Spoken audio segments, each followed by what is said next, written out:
What's going on, everybody? Hope you're all having a fantastic today. Now, ladies and gentlemen, yes, indeed, we do have some more official information for the new Battlefield game, coming from the developers themselves. Now, again, we do have some good things to discuss today, but I think the moral of the story here, and to summarize it all before we dive deep into the details for anybody who doesn't have any patience and doesn't like long-form content, they need to have that, the quick little 10 to 20-second reels to keep them interested.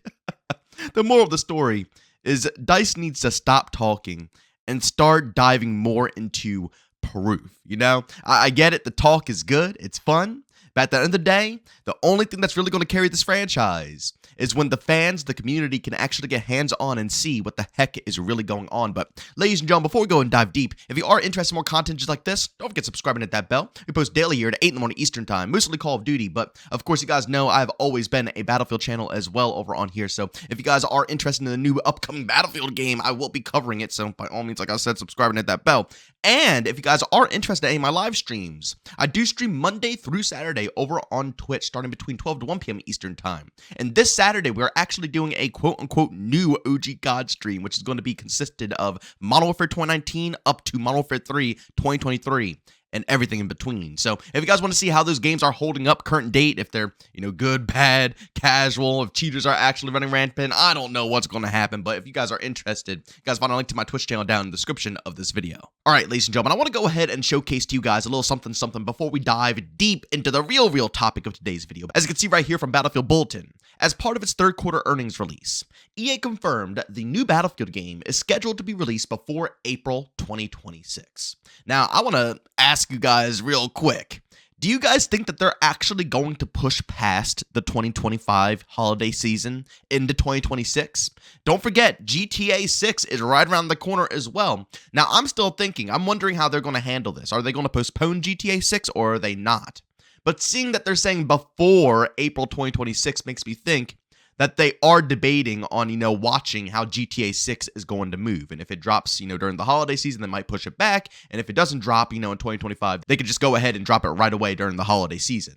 Personally, I don't think they should miss the 2025 deadline. I truthfully do not think so. The second we get into 2026, saying that it's going to be released before April 2026, that's January, February, and March. And let's be honest here, every single time the new year comes around, I don't really think people are looking too deep into spending too much more cash, especially after, the holiday season where everybody is splurging and buying a ton of gifts. I don't really think anybody is going to be really looking forward to picking anything up. It'll still be popular. It's Battlefield at the end of the day. But I really genuinely do not think that they should push it past the holiday season. I think it should drop in 2025. But of course, I want to know what you guys think about all of this stuff. But with that being said, let's move on to the actual topic of today's video. This is from Battlefield Bulletin over on Twitter saying, EA says the response to playtest and Battlefield Labs has been overwhelmingly positive and beyond their expectations, which is great. I'm sorry, we'll talk about that soon. Oh god. Andrew Wilson claims the next Battlefield game is the biggest one to date, and it's the Battlefield game that EA has invested more than any Battlefield before it. And I believe right here begins the exact quote from Andrew Wilson saying, "It's the biggest Battlefield we will ever build, or at least we have ever built to date, both in terms of breadth and depth of gameplay, in terms of access points, in terms of way that you could play this game. A big part of the modern development process that the team is taking is to test and tune everything to ensure that even as we launch something of this scale, it launches both stable and secure. We have invested more in this Battlefield than any Battlefield before it. We have 4 studios. We've had a meaningful amount of time. We are looking for this to be the biggest Battlefield we have ever made. And we of course want to make sure that we launch that into a window where we can deliver on the fullness of the promise of what Battlefield can be and grow the community to a level that is commensurate with the size of the game that we are making." Now, again, guys, right? I think we could all agree that that sounds absolutely phenomenal, right? But let's be honest here. Didn't we hear the exact same words last time around with Battlefield 2042? That, the tests behind the scenes are overwhelmingly positive. They are phenomenal right now. Now, of course, these tests are going to be a bit different because they are going to open up these tests. But, at this point in time where we were at in 2042, this is the same exact stuff that they were saying, word by word. So, if I'm going to be honest with you guys, I know a lot of the community wants to really get hyped for this. They really want to get excited. They want to dive deep. They want to be just excited for the future of Battlefield. And I do too, don't get me wrong, guys. I love the Battlefield franchise, and I want to see it succeed. But I don't want anybody to forget what we just went through as a community, not just for one game, but for two. Don't get me wrong.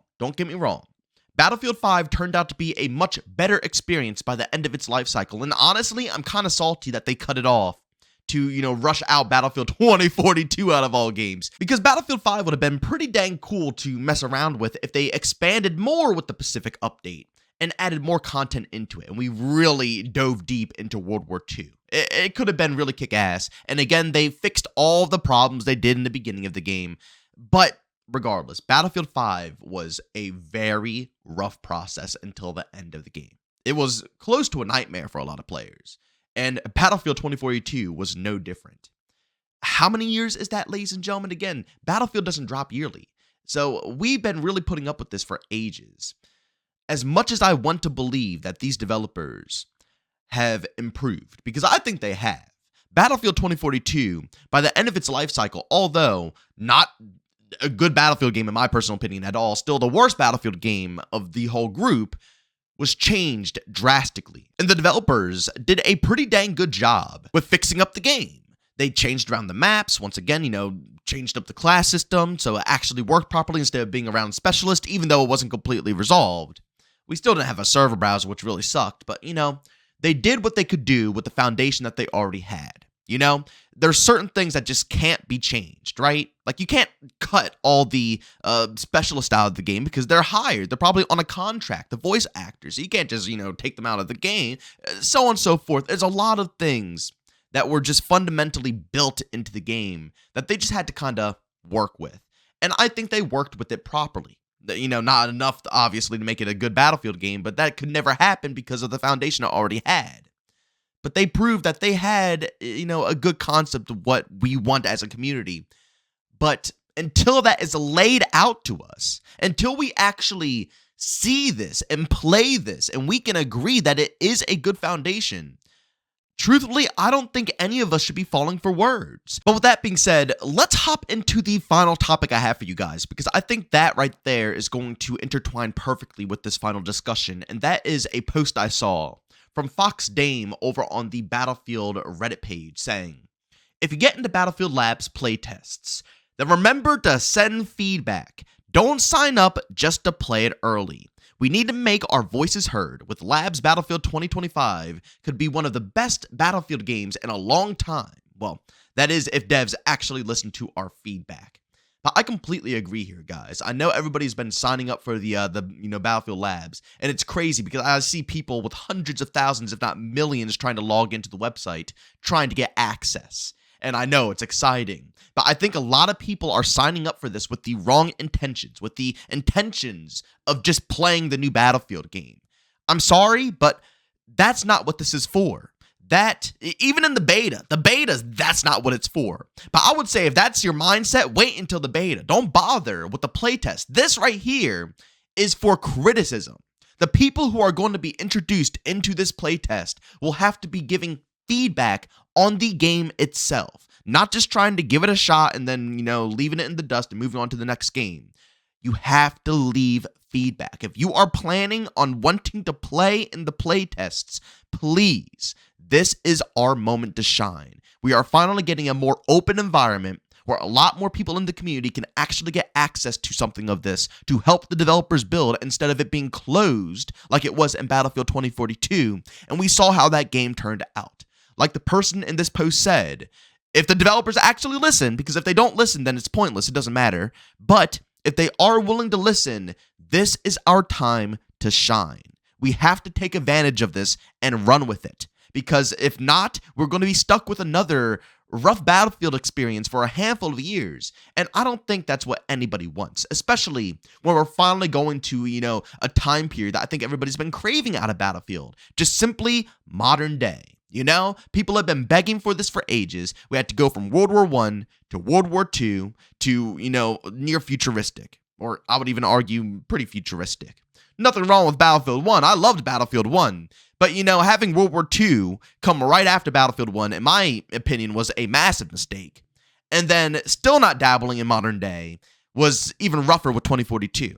But that's just making the modern day effect even more hype. And that's why I'm worried about a lot of people right now, because people are going to see a modern day Battlefield game. And it's been ages since they played a brand new modern day Battlefield game. And that alone is going to get people turning up.